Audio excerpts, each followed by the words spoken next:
Alaikum. Welcome everyone to our session on education and innovation. Thank you very much for waiting as well. We've been having a wonderful discussion backstage with the panelists, a very distinguished group of people, that education and innovation are topics that we're also passionate about, that perhaps limiting it to 30 minutes may be very challenging. However, we will do a good job. We've also been discussing the necessity of education for innovation and, of course, innovation for entrepreneurship. Please allow me to welcome all of the speakers. I will begin with introducing myself. I'm Asma Siddiki from Saudi Arabia with MBS College of Business and Entrepreneurship. And I believe you have preceding this panel discussion, been watching a video about our college. We're passionate about fostering an entrepreneurial mindset and developing entrepreneurial leaders. And we have with us David Choi, who is a professor of entrepreneurship. He's with the Fred Kiesner Center for Entrepreneurship at Loyola Marymount University. We have Abdulaziz Alsaeed, co-founder and COO of Noon Academy, which we're all very proud of in this part of the world. Rakan Aleidi, founder of Choi, amongst many other roles he plays. Kevin Kai Chang, with the founder of Kai Analytics. TIANQI Han, the president of Future Academy, as well as the serving president of the G20 YEA China, and Rahul Mirchandani, the chairman and managing director of the very exciting Aries Agro Limited, and the founding president of Commonwealth Asia Young Entrepreneurs Alliance, and the G20 Alliance India. And welcome, all of you.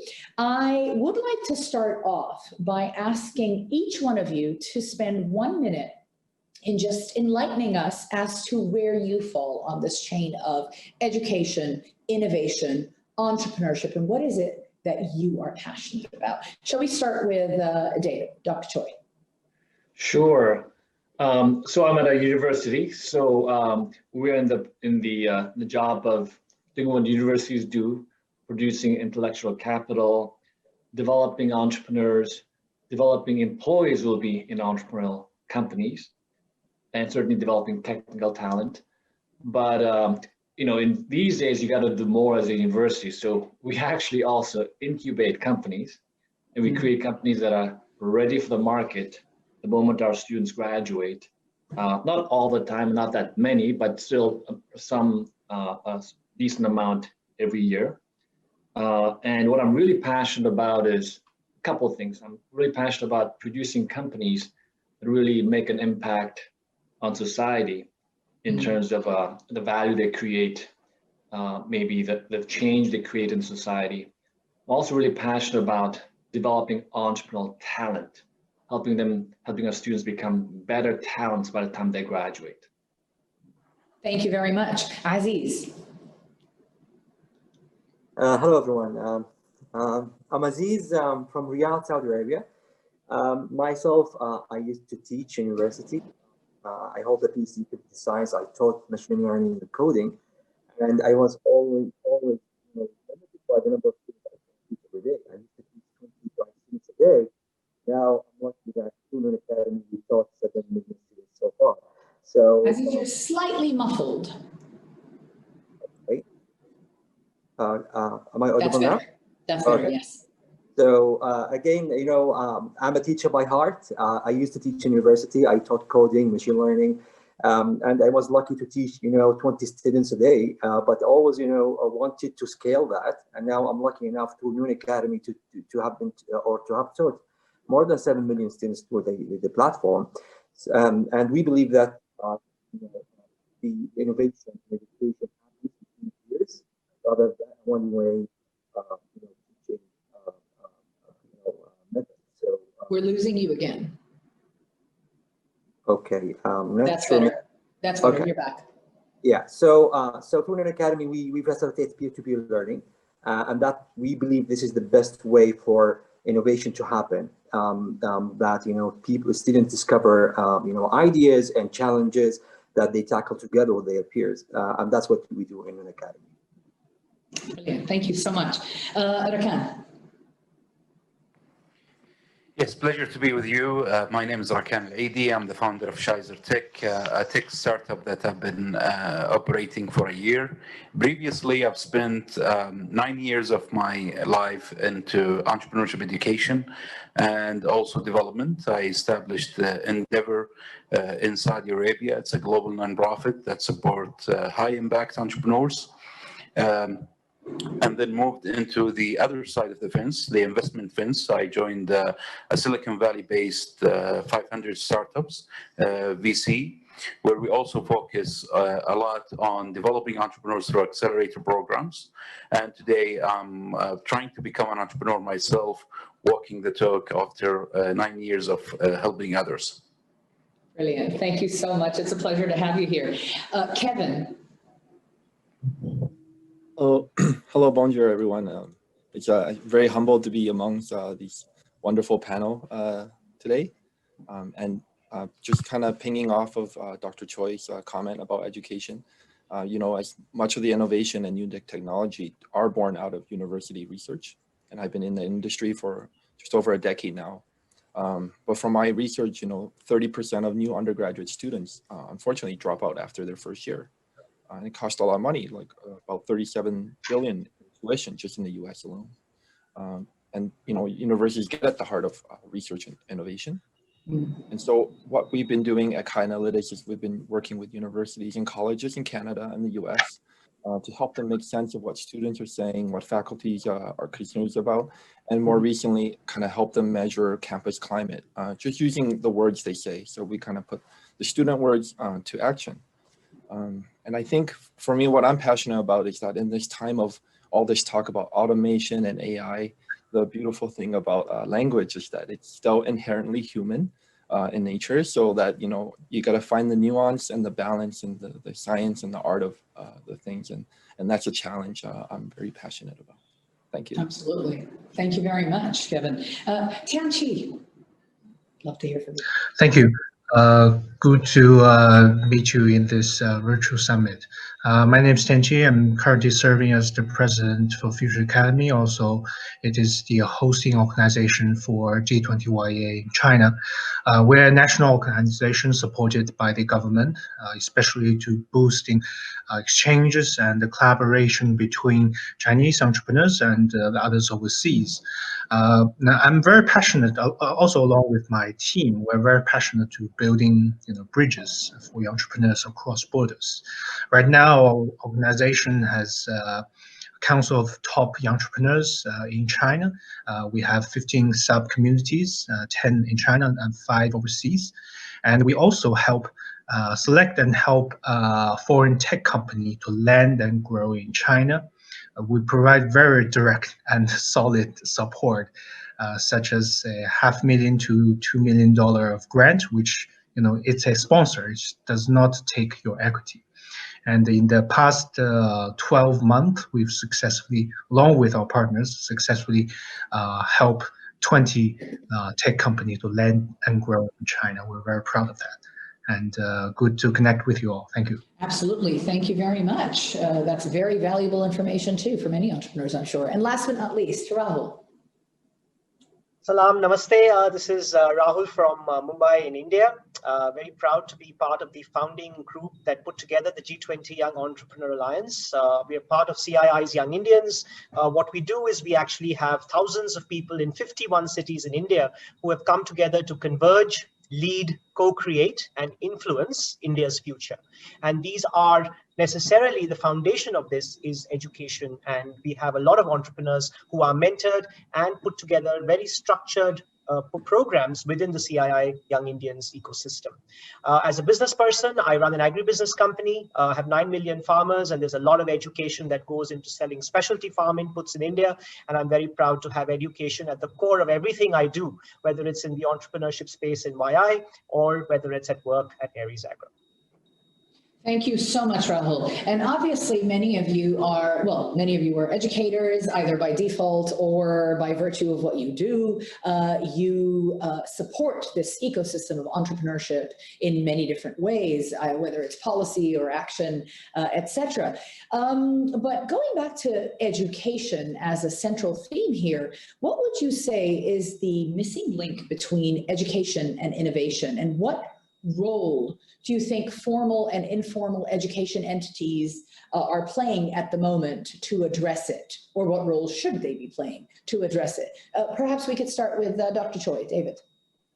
Sure. I think, schools are doing many things better and better.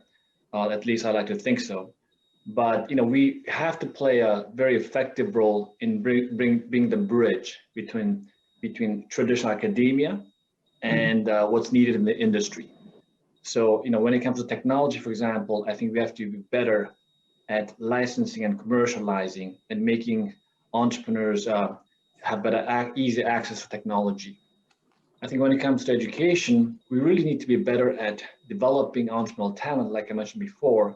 If you look at athletes 100 years ago and athletes today we know a lot more about athletics, so our athletes perform much better.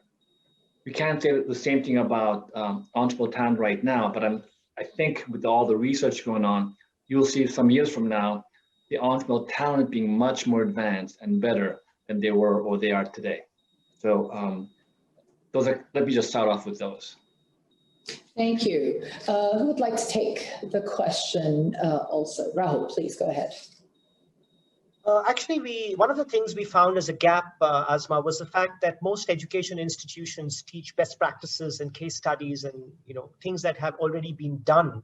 And the way the world is emerging, we believe that a best practice is no longer good enough. And therefore, one of the big gaps that we love to fill when we create entrepreneurs who are innovative is to go from a best practice to a next practice. And a next practice is a completely new way of doing things, where scale, speed, precision, price to performance, sustainability, and the rule of law and rights become the core and fundamental of what we need to sort of inculcate within the entrepreneurial spirit. And this is something that we try to do within YI as through our entrepreneurship and innovation vertical, where we try to sort of make this an internal part of the being of every young entrepreneur. And sort of they are able to make this fundamental to everything that they set out to do. And another very core element is institutionalizing financial literacy right from the school level.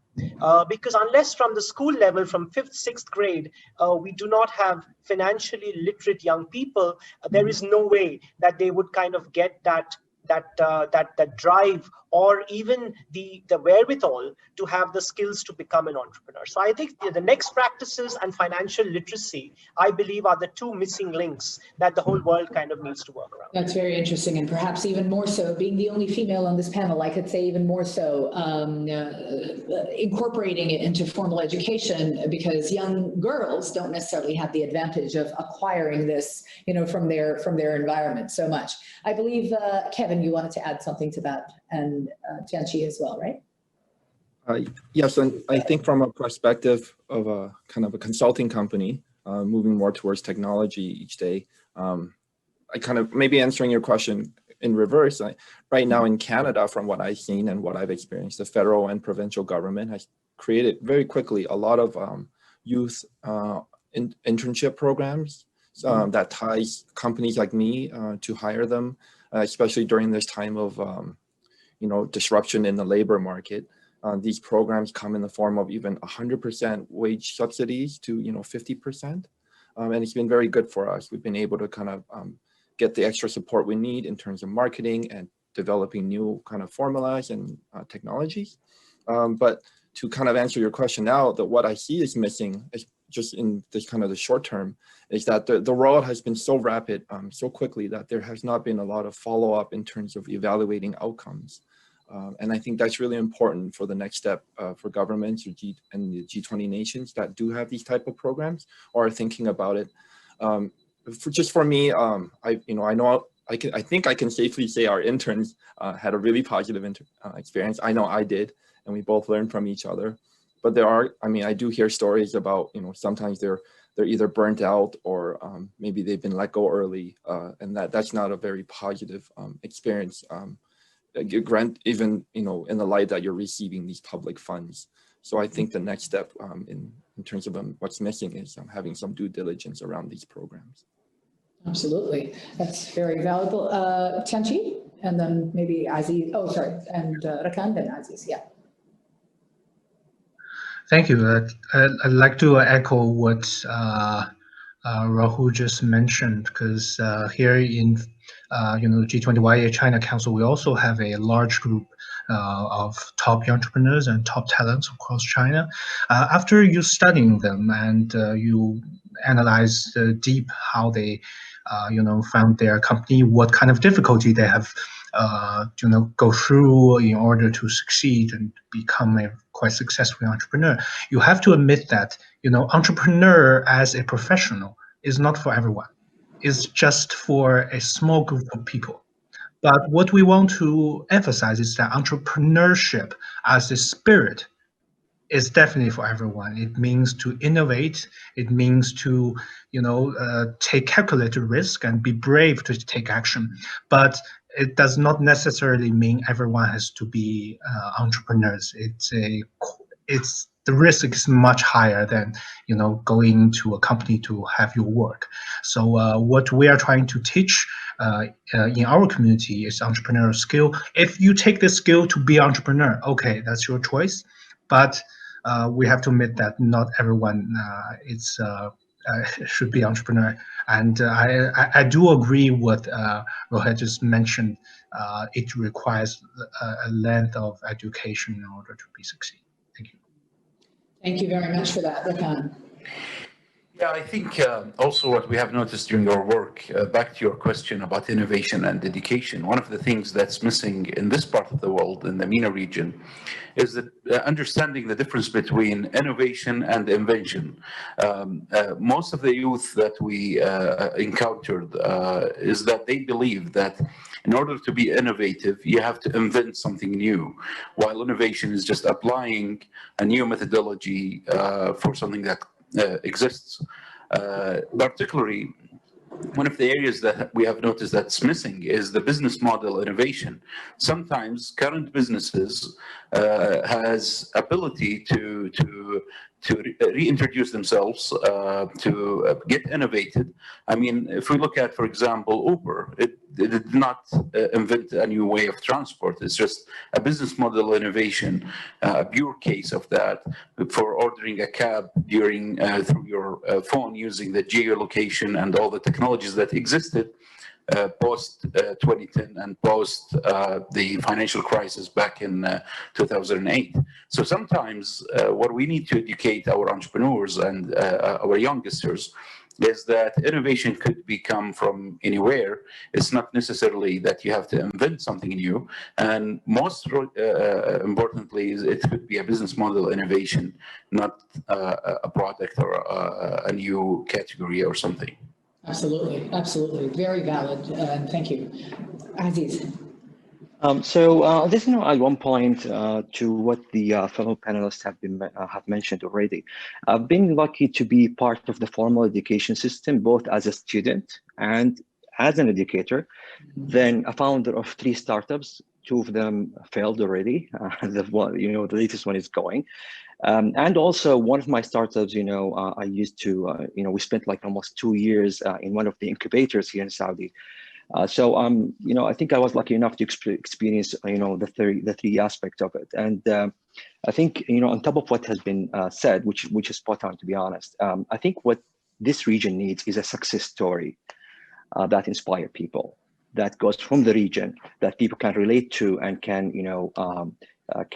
connect to. I know that MBSC courses are using use cases of successful entrepreneurs from the region and successful businessmen, and I think that gives more relevant experiences, or even make people more confident about themselves. They can make those successes happen in this region. So I think bridging the gap between between what can be done or what have been done by other entrepreneurs successfully in the region, and embedding that into our education system, and so making people more confident about themselves, especially the learners in their early stages. Yeah, no, absolutely. In fact, it's a very small step between having the role models and the successful models, and then innovating the business model in order to move on to the next step. If I could draw a little bit on some of what you said, it was very interesting to see these overlaps. Kevin, you talked about evaluating outcomes, what works, what doesn't work. David, you talked about the athletes of today, and I liked what Rahul said about next practice as well. I think there is a synergy in the comments, in that the next practice for athletes was going from their ability to more technique and learning from what the metrics told them, etc. So there are many hubs of support in this ecosystem of entrepreneurship, supported by education, formal or otherwise, and innovation.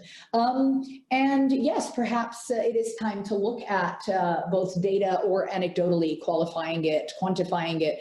In your opinions, what is and isn't working, and how do you think we can take advantage of the tools such as AI, big data, and others, and especially given that we've been given this opportunity for a great reset, as Wef would say, with this crisis or pandemic forced upon us? What do you think is working and what isn't working? What can be tweaked, perhaps? Who would like to take that? Well, let me just say that I love Rahul's concept of next practice, because usually, just like Rahul mentioned, business schools often follow practice, and we should be leading practice as well. So I love the concept. And I think when it comes to improving entrepreneurial talent, I think there are ways to break things down, just like you might break down athletes' bodies into muscles and ligaments and bones and so on. Rakan mentioned, entrepreneurs need to understand the business model aspect. So I think entrepreneurs need to understand certainly the business stuff, but you also need to break down what else they need to learn. They need to learn certain these new entrepreneurial skills, for example, the lean startup and so on. And then they also need to develop their entrepreneurial mindset, right? And those are three separate categories of things you need to teach. And often some people only teach one or two of those, right? Certain accelerators might teach the business model, but not the entrepreneurial mindset, or vice versa. Okay, so I think those have to be worked on. And when Aziz mentioned, you guys over there need more role models and stuff, I'll just say you just need to be a little patient, because these things take time. I remember seeing a study of, I think, England, where the country spent a lot of money on entrepreneurial investment. Nothing happened. They quit investing in it. 10 years later, all of a sudden, entrepreneurial activity starts spurring all over the country, right? Because all the investment that was made 10 years ago is finally taking off, right? So I think one of the ways to make things work is actually just be a little bit more patient. Thank you. Yes. Who'd like to add to that? Please go ahead. Yeah, so I think, Asma, I'd like to talk about from the rural side. When we talked about what works and what doesn't, AI and machine learning and a lot of data analytics are actually being done at the core of what rural India perhaps comes out in the forefront to do. And in the last 6 months, frankly, rural India and farmers have surprised us in terms of the speed and the agility with which they've actually adapted technology so seamlessly. In fact, I deal with 9 million farmers, and the entire farmer training program of my company is actually now moved completely online. And to see them simply click and connect accept that information and then go and make a purchase, because every knowledge that is shared goes along with a mobile coupon that they redeem for a purchase of the product on which they have actually been trained, which tells us exactly the kind of success in terms of conversion that has taken place. We've also seen farmers looking at good agricultural practices, being trained using machine learning, using photographs that they send to a central server and get their symptoms and deficiencies mapped. And all of this has happened just using images and video. The fact that we've actually been able to digitize in rural India without the written word, but using language, the language of images and the language of video very, very easily to break the literacy barrier, and been able to just use the data connectivity that India is blessed with to train farmers in the remotest parts of the country extremely seamlessly. So I think the AI, ML, the entire data connectivity, data access, rural India has surprised us in the last 6 months, which basically meant the point is we actually don't realize the power of what's already in our hands. And these kind of situations have allowed us to sort of be, to use those very, very effectively. Absolutely. Thank you very much. Who would like to add to that? Kevin, please. Yeah, I heard like a common theme about learning from the panelists, and I think that's really important, so much so, you know, if we're talking about AI and big data and data science more generally, I think the biggest thing is, as entrepreneurs who are thinking of entering this space or wanting to kind of commercialize it even more, is to really kind of know and separate the buzzword from what's actually possible. We especially, there's a lot of growing understanding now about biases in big data, biases in AI. Just looking at in our work, when we look at, you know, professions and stuff, you quickly see, you know, gender biases just from the words, and, you know, nurses, housewives or something are unfortunately associated with, you know, female. Firemen, policemen are you know, more associated with male, and then other nuances like that. So as we start applying these tools and, you know, finding new novel applications, we have to be quite aware of this bias and know its limitations. Otherwise, it's a lot of money from not just you know, your own pocket, but from public innovation programs or hubs that might just go down the, you know, the hole.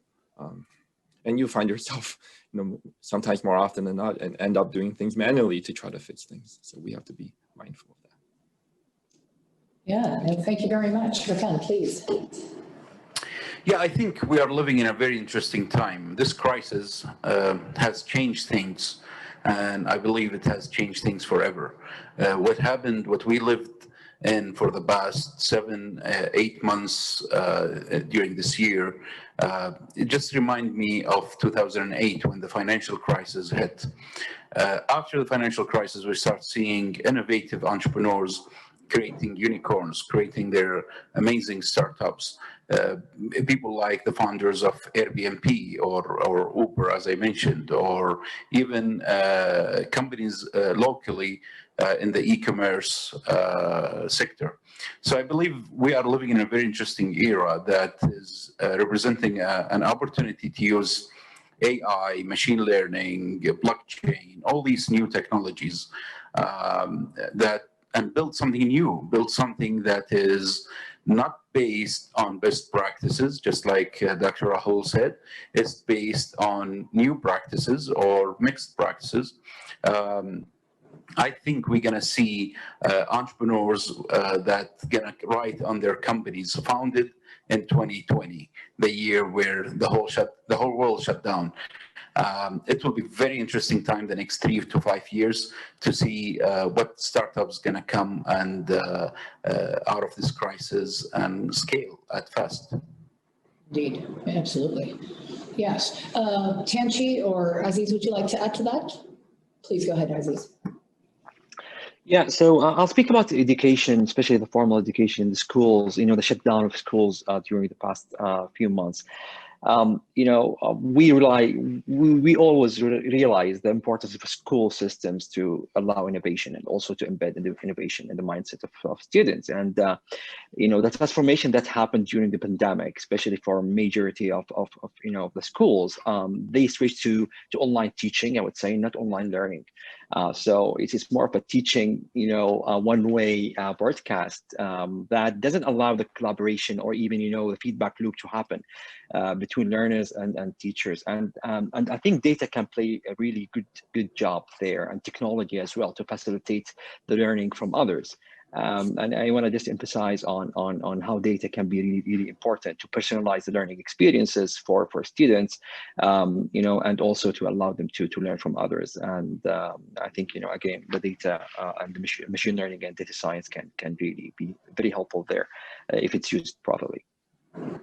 Thank you. Thank you. Chang? Yes, first of all, I'd like to just add a little bit. As I mentioned, we are the tech company who are interested in exploring the Chinese market. And if anyone among the audience were interested in getting the support that I mentioned, please do contact us. Not only the sponsorship grant, but also we offer 3 years of free office and free accommodation for the key staff. So back to the topic, and we're talking about innovation.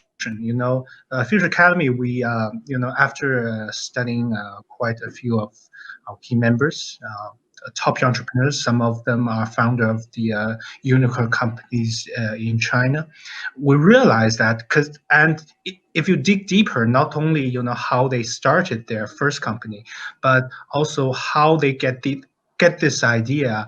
We're facing a lot of challenges, and we're having a lot of new ideas. Why it is them who took that action and created this wonderful new solution and overcome all these challenges. We realized that if you want to really become an innovator, you need to take innovation as your daily habit, and don't ignore small things. Everything will start from small. If you start with something small and keep improving on that, when that final opportunity strike, you can took that chance. But if you don't take innovation and think a step forward, a bravery to take action as your daily habit, you will ignore everything that happened around you. So this is something that's from our study shows, and we want to add. Thank you. Innovation is a daily habit. No, that's wonderful. Thank you very much. I had a feeling we'd be running over time, and we're already at 29 minutes. But if I may, we won't have time for another long question. So I just want everyone to maybe comment on their takeaway from this. This has been a very interesting year, a year where many have pivoted.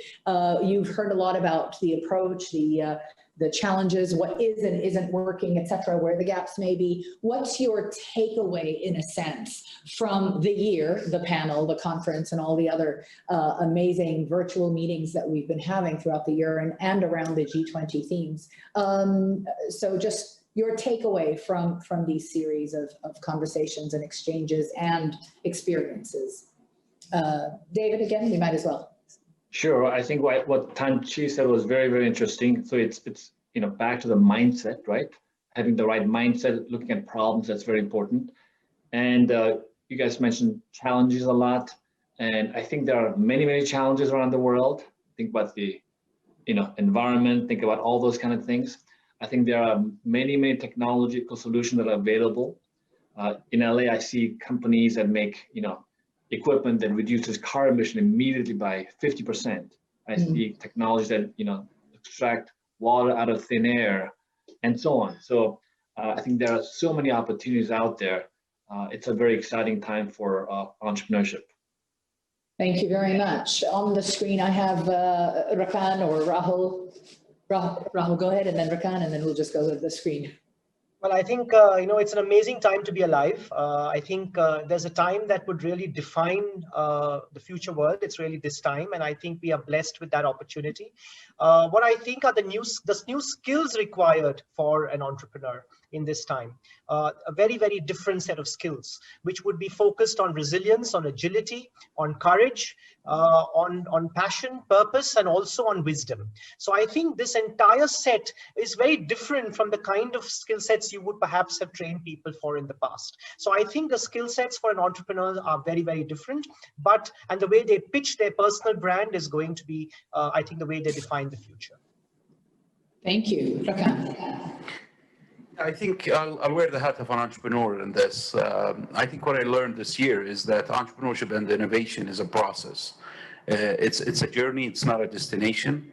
And this is the year where you need all that resilience, you need all that pivoting, you need to be innovative to survive. One thing that I'm fully believing in is that if you pass 2020 as an entrepreneur, then you are into something, into creating something big and something highly scalable. Because if you survive, then the future is really, really bright. Thank you very much. I've got TIANQI, and then Aziz, and then Kevin.